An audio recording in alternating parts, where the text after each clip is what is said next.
हाय हाल ही में supreme court के द्वारा चुनावी बॉन्ड योजना को रद्द कर दिया गया है और साथ ही में इनके संशोधनों को भी रद्द कर दिया गया है। तो आज हम सुप्रीम कोर्ट का स्टेटमेंट और गवर्नमेंट का स्टेटमेंट, साथ ही इलेक्शन कमीशन का स्टेटमेंट और आरबीआई के स्टेटमेंट को जानेंगे। सुप्रीम कोर्ट ने 3 प्रमुख कानूनी संशोधनों के साथ साथ चुनावी बॉन्ड योजना को रद्द कर दिया है। सुप्रीम कोर्ट के अनुसार योजना आनुपातिकता के सिद्धांत और कम से कम प्रतिबंधात्मकता के सिद्धांत के अनुरूप नहीं है। चुनावी बॉन्ड में दानकर्ता का विवरण जनता के लिए उपलब्ध नहीं था, जो मतदाता के सूचना के अधिकार 19(1)(a) के विरुद्ध है। मतदाता के सूचना के अधिकार पर दानदाता की निजता के अधिकार को प्राथमिकता नहीं दी जानी चाहिए। संविधान सूचना का अधिकार 19(1)(a) और निजता का अधिकार आर्टिकल 21 के बीच पदानुक्रम स्थापित नहीं करता है। अदालत के अनुसार दाता की जानकारी अप्रत्यक्ष रूप से राजनीतिक दलों के लिए उपलब्ध है और जो पार्टियों के निर्णय को प्रभावित कर सकती है।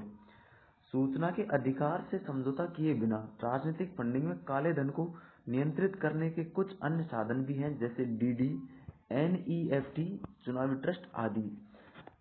आनुपातिकता और न्यूनतम प्रतिबंधात्मकता का सिद्धांत। आनुपातिकता का सिद्धांत वांछित परिणाम प्राप्त करने के लिए प्रशासनिक प्रक्रिया आवश्यकता से अधिक चरम नहीं होनी चाहिए, जैसे काले धन की थोड़ी मात्रा का खुलासा करने वाले के लिए विमुद्रीकरण जैसी चरम कार्रवाई को उचित नहीं ठहराया जा सकता। कम से कम निष्कासन का सिद्धांत। सरकार द्वारा चुने गए रास्ते से मौलिक अधिकारों कम से कम अतिक्रमण होता है, यह सर्वोत्तम विकल्प होता है। वित्तीय अधिनियम 2017 द्वारा बनाए गए 3 कानूनिक संशोधनों को रद्द किया गया है।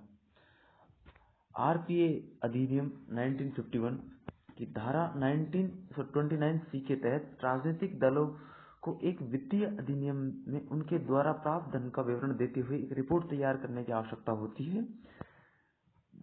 किया गया संशोधन, इसमें क्या संशोधन किया गया था?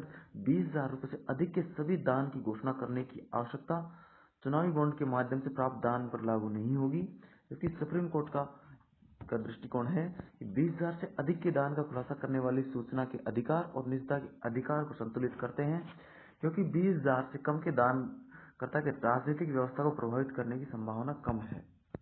कंपनी अधिनियम 2013 के धारा 182(1) में दान की जाने वाली धनराशि को पिछले 3 वित्तीय वर्षों में कंपनी के औसत लाभ के 7.5% तक सीमित कर दिया है। धारा 182 के सब सेक्शन 3 के तहत कंपनी को विशेष पार्टी को दान की गई विशेष राशि का खुलासा करने की आवश्यकता होती है, जबकि इसमें संशोधन किया गया था। 7.5% की सीमा हटाई गई। अब घाटे में चल रही कंपनियां पार्टी को दान दे सकेंगी। राजनीतिक दलों को केवल दिए गए कुल चंदे का खुलासा करना होता है, विशेष दलों को दी गई विशेष राशि का नहीं। सुप्रीम कोर्ट की नजर में ऐसे में दान से चुनाव प्रणाली में कंपनियों का अप्रतिबंधित प्रभाव बढ़ जाता है। यह स्वतंत्र और निष्पक्ष चुनाव के अधिकार का उल्लंघन है। कर अधिनियम 1961 में धारा 13A के B में कहा गया है कि राजनीतिक दल अपनी आय के हिस्से के रूप में 2,000 रुपए से कम स्वैच्छिक योगदान को शामिल नहीं करेंगे। इसका उपयोग 20,000 रुपए से अधिक के योगदान का रिकॉर्ड बनाए रखने के लिए किया जाना चाहिए। केवल इसमें रिकॉर्ड बनाए रखने की बात की गई है। इसमें संशोधन क्या किया गया था? इसमें संशोधन किया कि धारा 13A(B) में चुनावी बॉन्ड के माध्यम से योगदान के अलावा अन्य शामिल है।